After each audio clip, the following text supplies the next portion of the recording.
हाँ, तो प्रिय विद्यार्थियों, हम रासायनिक बल गतिकी का जो चैप्टर है, रासायनिक बल गतिकी, बल गतिकी, चलिए इनके बारे में आज पार्ट 2 के बारे में अध्ययन करते हैं। हमने औसत वेग तक अध्ययन किया था कि औसत वेग क्या होता है। आज उसका न्यूमेरिकल जो है वो सोल्व करने का प्रयास करते हैं। क्वेश्चन इस प्रकार से हैं। एक, रासायनिक अभिक्रिया में अभिकारक की सांद्रता, अभिकारक की सांद्रता, अभिकारक की सांद्रता 0.04 मोल लीटर -1 सेकंड -1 से घटकर 0.03 मोल लीटर -1 सेकंड -1 हो जाती है।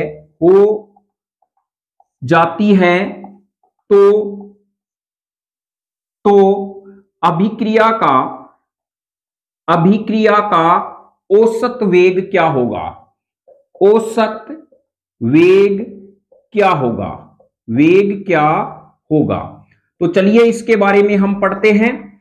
यह प्रश्न बहुत ही महत्वपूर्ण है, न्यूमेरिकल है, जो यह बताता है कि अभिकारक की जो सांद्रता है वो 0.4 मोल से घटकर 0.3 मोल हो जाती है। तो अभिकारक की जो है अभिक्रिया का औसत वेग क्या होगा? इसमें प्यारे बच्चों हमें यह समझना है कि सबसे पहले जो दी हुई सांद्रता है, सबसे पहले हमें यह देखना है औसत वेग। औसत वेग हमारे पास में क्या आता है? औसत वेग पहले मैंने यही कहा था, वी एवरेज भी इसको कह सकते हैं। यह हमारे पास में होगा -del C/del T। माइनस इसलिए लगाया है क्योंकि अभिकारक की सांद्रता में समय के साथ में क्या आती है? कमी आती है। तो इसको मैं इस प्रकार से भी लिख सकता हूं, -C2 - C1 बटा del T। यह मेरे पास में क्या है? समीकरण बन गया। और यहां पे del T का मान दे दिया 10 सेकेंड। क्या दे रहा है? अगला 10 सेकेंड दे रहा है। तो हमें कह रहे हैं कि इसके औसत वेग का मान क्या होगा हमारे पास में। तो इसकी जो सांद्रता है वो घटकर यहां पर कहें मोल लीटर -1 से, एक रासायनिक अभिक्रिया में अभिकारक की सांद्रता 0.4 मोल लीटर -1 से घटकर 0.03 मोल लीटर -1 हो जाती है। तो अभिक्रिया का औसत वेग क्या होगा? यदि डेल टी का मान दिया गया है 10 सेकेंड, तो औसत वेग समीकरण अभिकारकों के लिए हमारे पास में यह होगा। इसको मैं कन्वर्ट करूंगा तो हमें पता है यहां पर C2 इसीलिए लिखा जाता है प्यारे बच्चों, जैसे सपोज कीजिए यहां से आप कोई चलना प्रारंभ करते हैं, मान लीजिए यहां पे 2 किलोमीटर लिखा हुआ है और यहां 5 किलोमीटर लिखा है। यदि आप यहां से चलकर यहां पहुंचते हैं, आपको कहे दूरी कितनी होगी, तो आप 5 को 2 में से घटाते हैं। 5 जो है 5 में से 2 को घटा देंगे तो आपके पास में 3 किलोमीटर आ जाता है। यानी अंतिम मान में से जब आप प्रारंभिक मान घटाते हैं तो आपके पास में डिस्टेंस आ जाता है। इसी प्रकार आपको C2 - C1 करना है। तो यह समझ गए हैं, इसमें लगा हुआ समय डेल टी है। चलिए इसको हम सोल्व करते हैं। हमारे पास में प्यारे बच्चों C जो 1 का मान है वो है 0.04 मोल और यह है लीटर -1। C2 का मान हमारे पास में है 0.03 और यहां पे दिया हुआ है मोल लीटर -1। डेल टी का मान है यहां पे 10 सेकेंड। अब आप समझ गए होंगे, क्योंकि माइनस चिन्ह इसीलिए लगाया जाता है सांद्रता में कि वेग जो होता है ऑलरेडी पॉजिटिव में हमारा आंसर आना चाहिए। तो अब चलिए हम इसके मान को रखते हैं। तो यहां पर जब हम डेल सी की वैल्यू रखते हैं तो माइनस ये चिन्ह यहां पे आ जाएगा 0.03 में से जब आप क्या घटाएंगे प्यारे बच्चों, -0.04 का मान यहां पे रख दिया और यहां पे आपने रख दिया 10। तो देखिए C1 C2 का मान आपने रख दिया 0.03 और -0.04 आपका C1 का मान है। अब हम आगे इसको सोल्व करते हैं। चिन्ह बाहर माइनस का है तो हम यहां पे कह सकते हैं इसको। चलिए अगली नेक्स्ट स्टेप में इसको सही सोल्व करने का प्रयास करते हैं। तो यहां पर हमारे पास में जो चिन्ह दिया हुआ है वो दिया हुआ है माइनस का।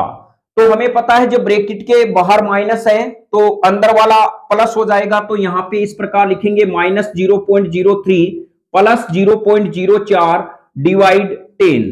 फिर हमारे पास में अब देखिए यहां पर हम 0.04 को को घटा देते हैं 0.03 में से, तो हमारे पास में जो पॉजिटिव में उत्तर आता है वो 0.01 और ये 10 आता है।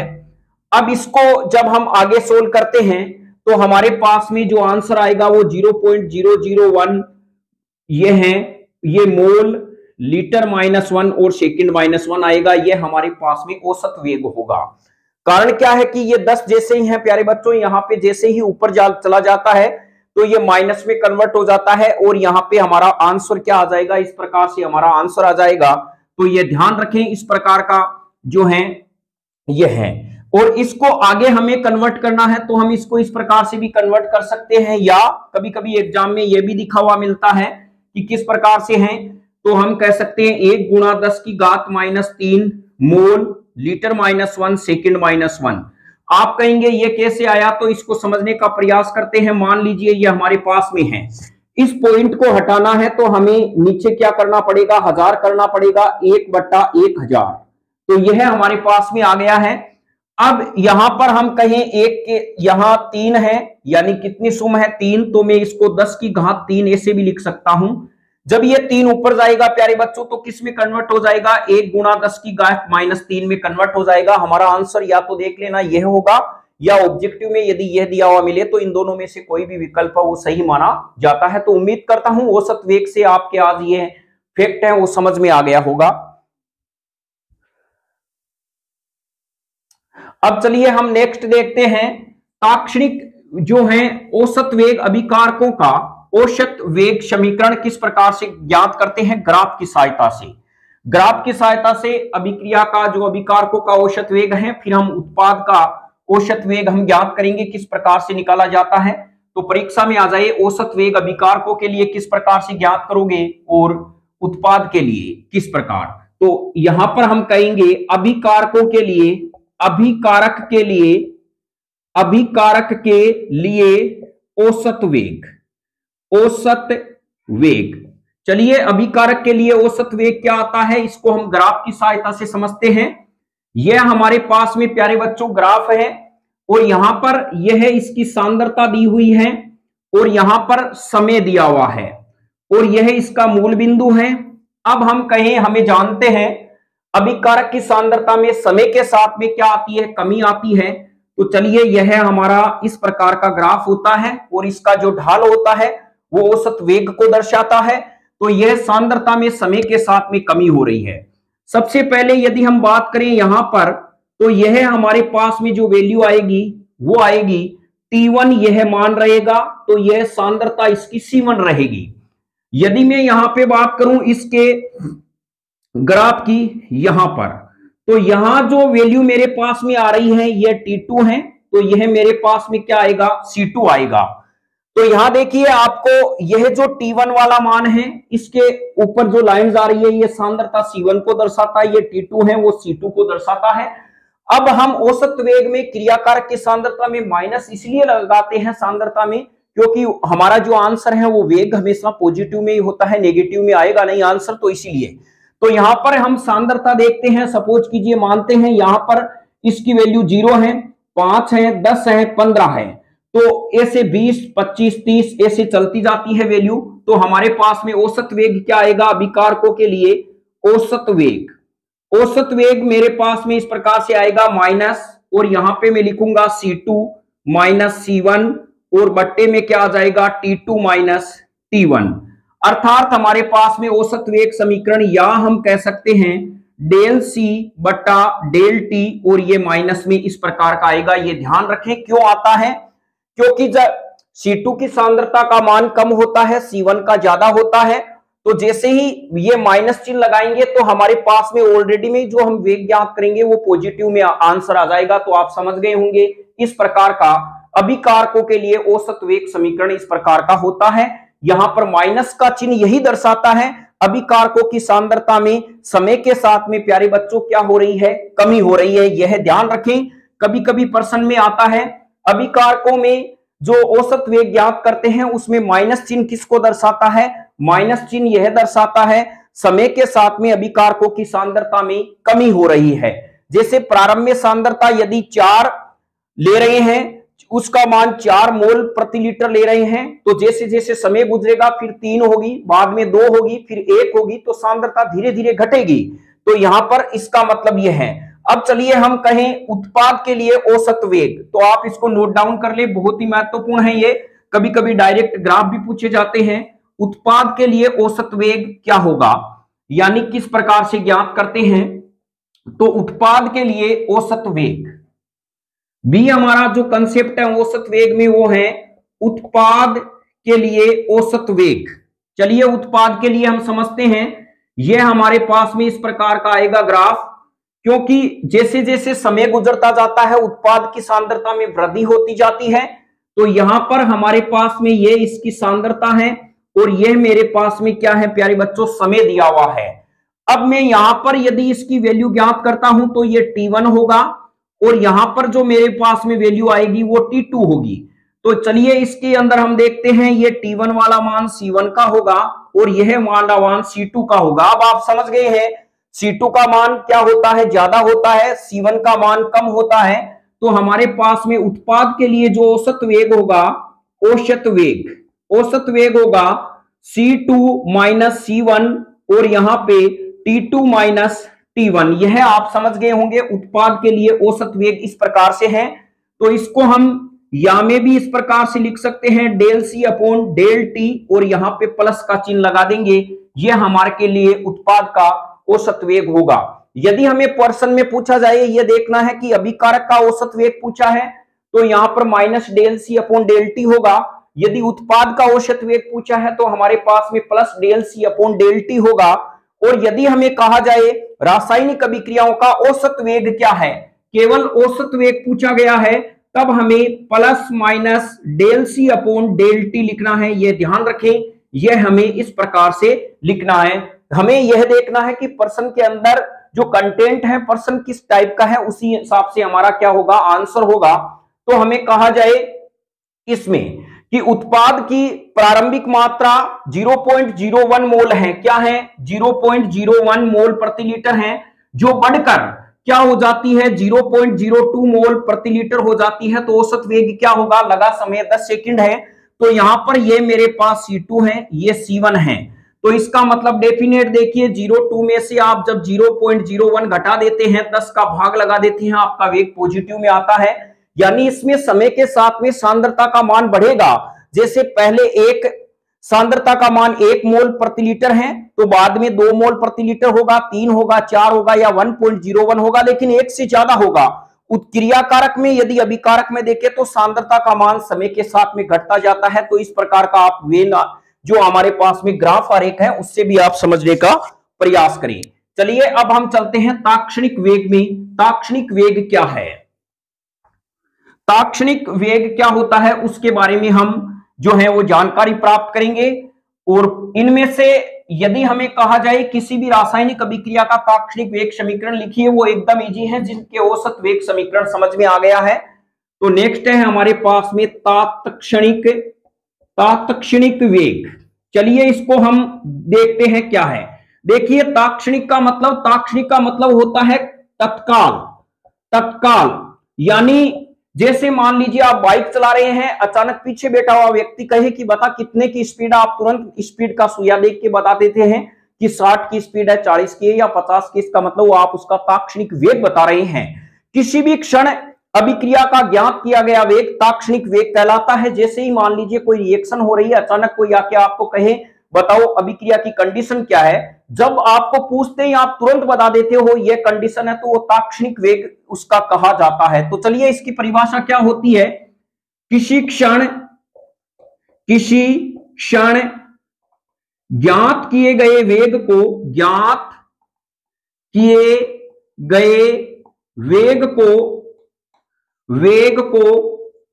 ताक्षणिक वेग कहते हैं, तात्क्षणिक वेग कहते हैं। यह ध्यान रखें, यानी किसी भी क्षण ज्ञात किए गए वेग को ताक्षणिक वेग कहा जाता है। और यहां पर हम कह सकते हैं जब औसत वेग का अवकलन करते हैं, क्या करते हैं, अवकलन करते हैं करते हैं तो हमें हमें ताक्षणिक वेग प्राप्त होता है। तात्क्षणिक वेग प्राप्त होता है, प्राप्त होता है। बहुत महत्वपूर्ण प्रश्न है, यहां पर ध्यान रखें। ताक्षणिक वेग कब प्राप्त होता है? औसत वेग का एक बार अवकलन करने पर, या दो बार अवकलन करने पर, या औसत वेग का समाकलन करने पर। तो हम कह सकते हैं औसत वेग का जब आप एक बार अवकलन करते हैं तो हमें ताक्षणिक वेग प्राप्त होता है। तो हम यहां पे कह सकते हैं ताक्षणिक वेग, तात्क्षणिक तात्क्षणिक वेग जो v इंटेंसिव हमारे पास में आता है वो कैसे आएगा? तो यहां पर हम कहेंगे लिमिट मेरे पास में होगी डेल टी से 0 तक। इसका मतलब होता है यानी समय में धीरे धीरे क्या हो रहा है? कमी हो रही है समय में, यानी समय के साथ में सांद्रता में धीरे धीरे परिवर्तन हो रहा है। डेल लिमिट डेल टी से 0, और यहां पे मैं लिखूंगा plus minus del C upon del T. चलिए इसका जब हम एक बार क्या करते हैं, अवकलन करते हैं, तो हमारे पास में इस प्रकार का आता है plus minus DC upon dt, और यह मेरे पास में क्या होगा? ताक्षणिक वेग होगा प्यारे बच्चों। तो कभी भी आपको ताक्षणिक वेग पूछा जाता है तो ताक्षणिक वेग होता है dc अपॉन dt, और यहां पर हम कह सकते हैं ताक्षणिक वेग, तात्क्षणिक वेग यह हमारे पास में होता है। ताक्षणिक वेग प्राप्त होता है जब हम औसत वेग का एक बार अवकलन कर लेते हैं तो हमें ताक्षणिक वेग प्राप्त होता है। यह समीकरण आप ध्यान रखें। अब ताक्षणिक वेग ज्ञात कब किया जाता है? किसी भी क्षण ज्ञात किया गया वेग ताक्षणिक वेग कहलाता है, और औसत वेग का जब हम अवकलन करते हैं तो हमें ताक्षणिक वेग प्राप्त होता है। यह समीकरण इस प्रकार से आएगा।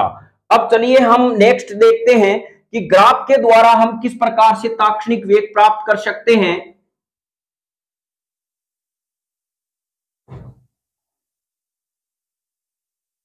सांद्रता सांद्रता व समय के मध्य प्राप्त ग्राफ में स्पर्श रेखा खींचने पर, स्पर्श रेखा खींचने पर इनका ढाल किसको दर्शाता है? ताक्षणिक वेग को दर्शाता है, वेग को दर्शाता है। यह ध्यान रखें। यानी सांद्रता और समय के मध्य जब हम ग्राफ खींचते हैं तो जहां पर हमें ताक्षणिक वेग चाहिए तो प्यारे बच्चों यहां पर हम उत्पाद के लिए इस प्रकार का ग्राफ बना सकते हैं। यह हमारे पास में है सांद्रता, और यहां पर हमारे पास में दिया हुआ है समय। तो इनके बीच में जब ये ग्राफ इस प्रकार का आता है, और मान लीजिए आपको कहे यहां पर क्या होगा, तो जैसे ही आप यहां पर आपको ताक्षणिक वेग पूछा जाता है, आप यहां पर क्या करोगे? एक स्पर्श रेखा खींच दोगे इस प्रकार से। तो यहां पर जो स्पर्श रेखा खींची जाती है तो यहां पर ये जो बिंदु है यहां पर हम कहेंगे इसका मान आता है माइनस डीसी अपॉन dt। यह आपका क्या हो जाएगा? ताक्षणिक वेग हो जाएगा। यानी जिस बिंदु पर आपको ताक्षणिक वेग पूछा जाता है उसी बिंदु को और आप क्या कर दोगे? एक स्पर्श रेखा खींच दोगे, उसका ढाल किसको दर्शाएगा? ताक्षणिक वेग को। और इसी प्रकार यदि हम उत्पाद के लिए देखें तो हमारे पास में इस प्रकार का ग्राफ आता है। आपको कहे बताइए यहां पर ताक्षणिक वेग क्या होगा, तो आप यहां पर एक स्पर्श रेखा खींच दोगे। इस प्रकार से एक स्पर्श रेखा खींची जाती है, यानी इस प्रकार से एक स्पर्श रेखा खींच दोगे, और यह जो हमारे पास में आएगा वो प्लस डीसी अपॉन क्या आएगा? dt आएगा। और यह आप ध्यान रखें, यानी सांद्रता और समय के मध्य जो ग्राफ खींचा जाता है उस पर स्पर्श रेखा खींची जाती है बिंदु पर, और खींची गई स्पर्श रेखा का ढाल क्या कहलाता है? उसका ताक्षणिक वेग कहलाता है। इस प्रकार से आपको प्रश्न आ सकता है उत्पाद और अभिकारक के लिए ताक्षणिक वेग क्या होगा। अब चलिए हमें कहा जाए कि ताक्षणिक वेग क्या होता है, तो यहां पर आप समझ गए होंगे ताक्षणिक वेग क्या है, किस प्रकार का है।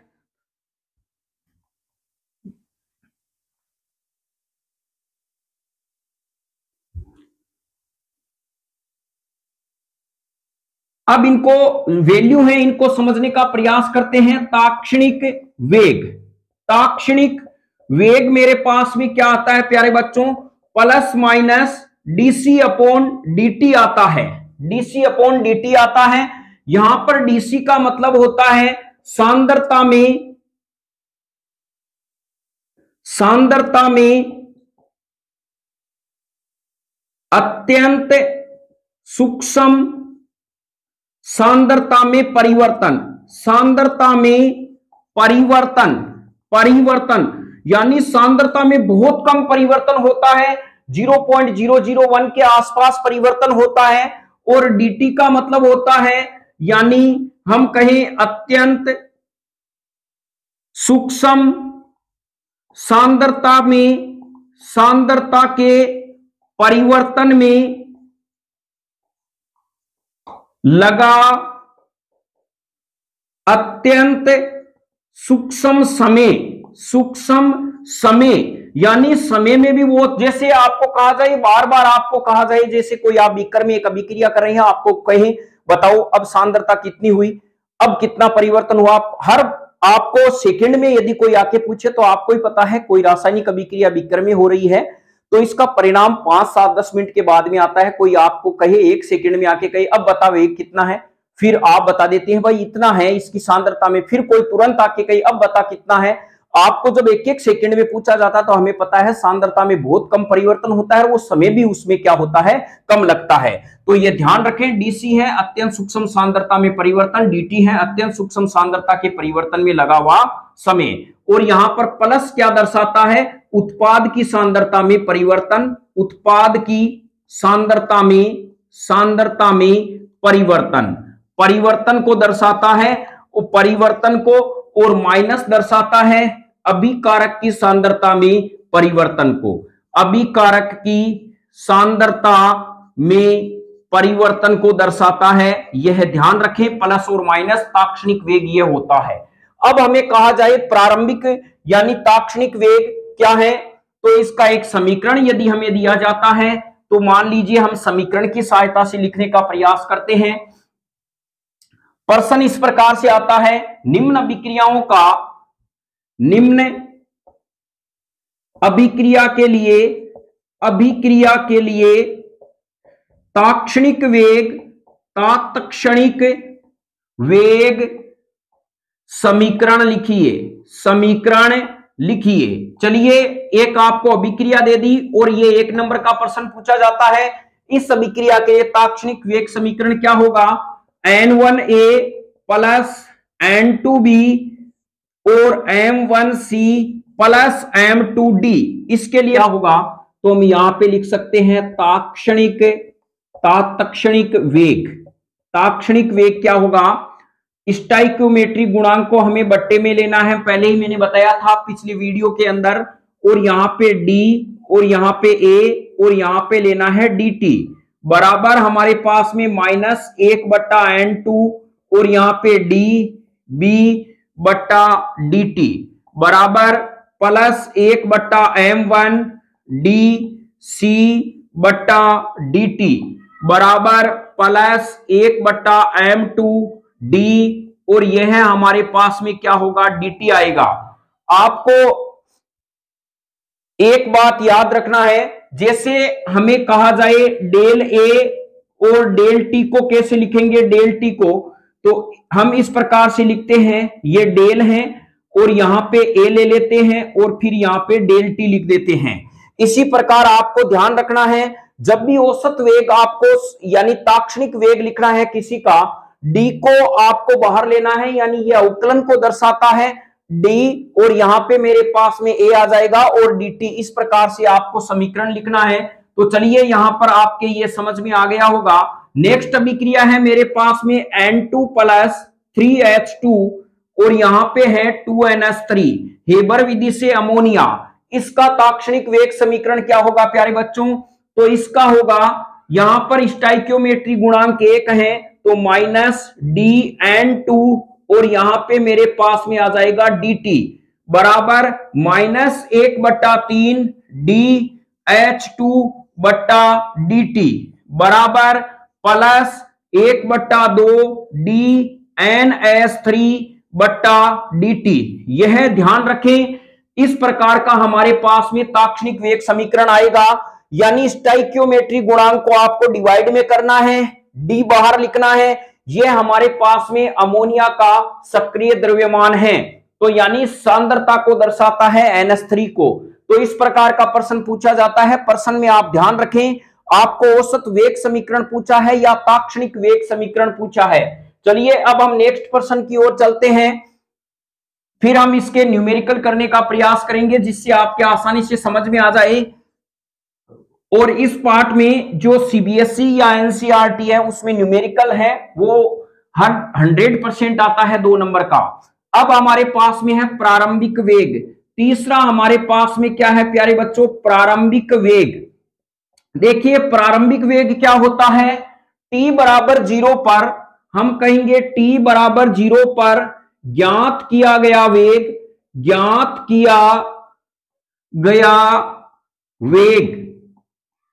प्रारंभिक वेग कहलाता है, इसके लिए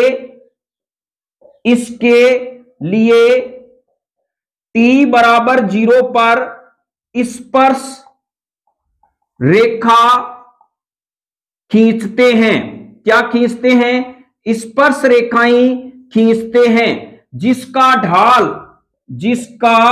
ढाल क्या दर्शाता है? प्रारंभिक वेग दर्शाता है। यह ध्यान रखें, t बराबर 0 पर ज्ञात किया गया वेग प्रारंभिक वेग कहलाता है। इसके लिए t बराबर 0 पर स्पर्श रेखा खींचेंगे जिसका ढाल प्रारंभिक वेग दर्शाएगा। वो किस प्रकार से होगा प्यारे बच्चों, यह हमारे पास में है t और यह मेरे पास में है c। तो चलिए यहां पर आपने इस ग्राफ को देखा और यहां पर हम कहें इस प्रकार इसकी सांद्रता मान लीजिए इस प्रकार से ये आ रही है, समय के साथ में कमी हो रही है। तो यहां पर आप क्या करोगे, स्पर्श रेखा देखिए, ये t बराबर 0 पर आप एक स्पर्श आता है, यह आप अपने दिमाग में नोट कर लें। औसत वेग आपने पढ़ ही लिया, ताक्षणिक वेग पढ़ लिया, तो यह वेग 3 प्रकार के हमारे पास में आ गए। ताक्षणिक वेग क्या होता है, t बराबर 0 पर खींचा गया ज्ञात किया गया वेग प्रारंभिक वेग कहलाता है। इसके लिए t बराबर 0 पर स्पर्श रेखा खींचते हैं जिसका ढाल प्रारंभिक वेग को दर्शाता है। चलिए अब हम इसके न्यूमेरिकल के बारे में जो है वो किस प्रकार का प्रश्न आता है उसको सोल्व करने का प्रयास करते हैं। न्यूमेरिकल इस प्रकार से है, क्वेश्चन हेबर विधि में हाइड्रोजन के विलुप्त होने की दर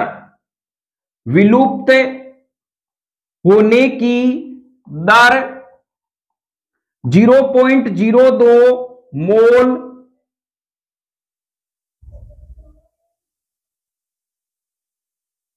लीटर -1 है,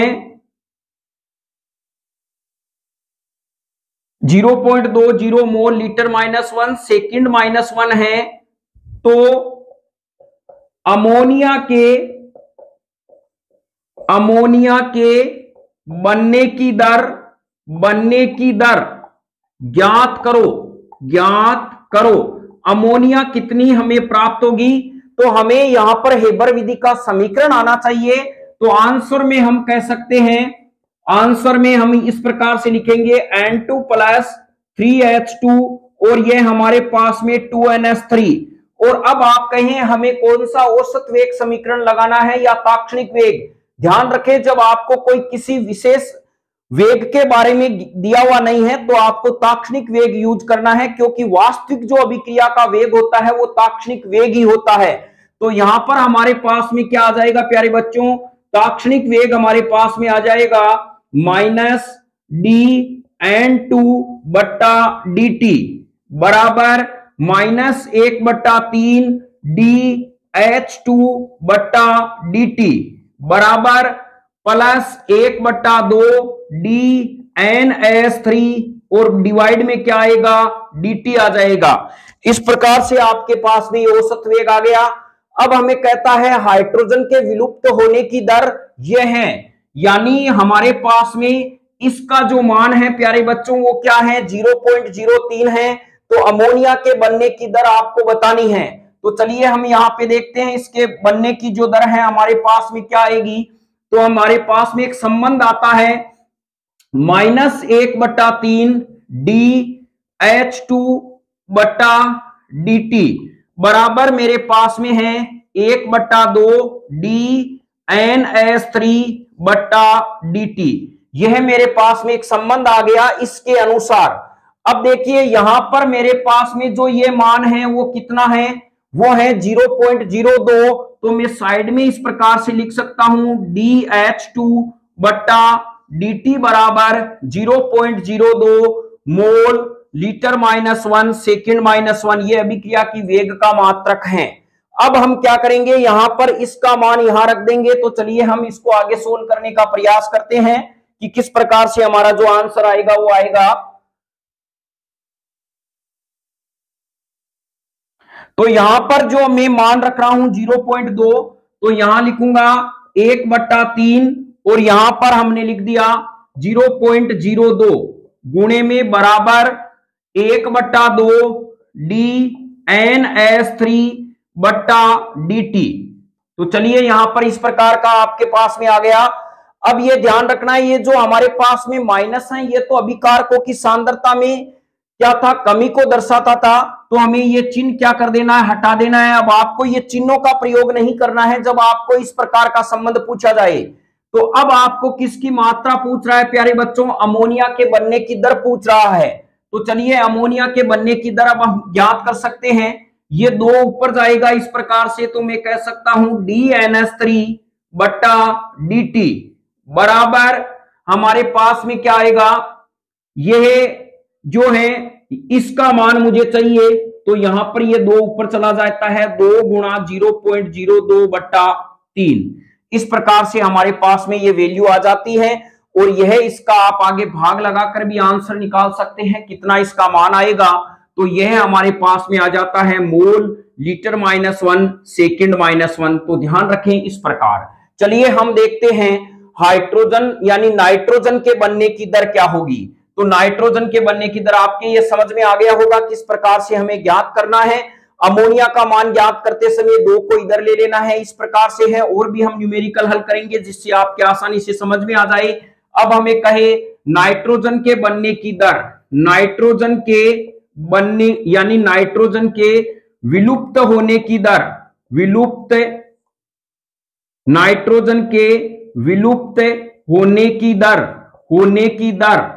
तो नाइट्रोजन के विलुप्त होने की दर मेरे पास में क्या है, -DN2 और यहां पे है dt बराबर, यहां पर हाइड्रोजन के पास में अभी हमने कहा था 1/3 और यहां पे हमारे पास में जो ऑप्शन है वो है DH2/dt माइनस, यह हमने अभी वेग समीकरण लिखा था प्यारे बच्चों। देखिए ये संबंध आ गया, आपको कुछ नहीं करना है, विलुप्त होने की दर में DN2/dt बराबर, बराबर में आप क्या लिखोगे माइनस, और यहां पर मान लीजिए यह 1/3 है और इसका मान आपके पास में क्या आ जाएगा प्यारे बच्चों, यहां पर हमारे पास में जो मान आएगा वो है हाइड्रोजन का मान 0.02, 0.02 हमने DH2/dt यानी इसके विलुप्त होने की दर ये रख दी। माइनस और माइनस वाला चिन्ह वैसे ही ऑब्वियसली प्लस होता है, वैसे ही आपको वेग का जब फाइनल पूछे तो आपको चिन्ह हटा देना है।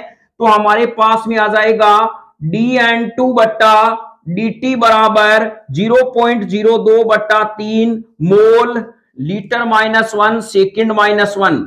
तो यह आपका इस प्रकार का समीकरण होगा और यह आंसर आएगा। तो उम्मीद करते हैं यह आपके समझ में आ गया होगा। अब चलिए नेक्स्ट हम देखते हैं, नेक्स्ट प्रश्न को इस प्रकार से हल करते हैं। निम्न अभिक्रिया में, निम्न अभिक्रिया में, अभिक्रिया में Cl2 के बनने की दर बताइए, बताइए किस प्रकार से Cl2 बनता है। समीकरण है PCl5 PCl3 प्लस Cl2, और यहां पर कह रहा है PCl5 के विलुप्त होने की दर, विलुप्त होने की दर 0.05 मोल लीटर -1 सेकंड -1 है। अब आपको क्या करना है प्यारे बच्चों, इसमें सबसे पहले आपको औसत वेग समीकरण यानी हम कहें ताक्षणिक वेग समीकरण लिखना है। तो इसका इस प्रकार से समीकरण होगा -d PCl5 बटा dt बराबर प्लस P d PCl3, और यहां पे आ जाता है dt बराबर प्लस d Cl2 बटा dt। यहां तक आपके समझ में आ गया है। अब देखिए Cl2 के बनने की दर बताइए, तो यह वाला संबंध और दिया हुआ किसका मान है, PCl का। तो हम यहां पे कह सकते हैं d PCl5 बटा dt बराबर मेरे पास में है प्लस d Cl2 बटा dt। तो इसका मतलब मेरे पास में जो ये मान रहेगा 0.5, यह मान किसका है, इस PCl5 का है। इसकी जगह मैं मान रख दूंगा तो यही आंसर मेरे पास में आएगा। तो मैं यहां पे कहूंगा d Cl2 बटा dt बराबर मेरे पास में 0.02 मोल, और ये लीटर -1 सेकंड -1 होगा। देखिए कितना इजी प्रश्न है कि इनके संबंध बताने पड़ते हैं। यदि आपके ये औसत वेग समीकरण या ताक्षणिक वेग समीकरण आता है तो आप इस न्यूमेरिकल को आसानी से हल कर सकते हैं। ये सेकंड ग्रेड और फर्स्ट ग्रेड में भी प्रश्न ऐसे ही पूछे जाते हैं, और हम कहते हैं पेपर हार्ड था, बहुत ही इजी वे में पेपर आता है प्यारे बच्चों। तो इसके बनने की दर हमारे पास में बनने की दर कह रहा है, तो यहाँ पे हम क्या कर देते हैं, प्लस लगा देते हैं। चलिए यहां पर आप समझ गए होंगे इस प्रकार की मात्रा है। नेक्स्ट वीडियो में हम लेके आएंगे जो अभिक्रिया की जो वेग नियम व्यंजक पद होते हैं, अभिक्रिया की कोटि क्या होती है, उनके अवकलन और समाकलन वेग समीकरण लेके आएंगे। तब तक जय हिंद, वंदे मातरम।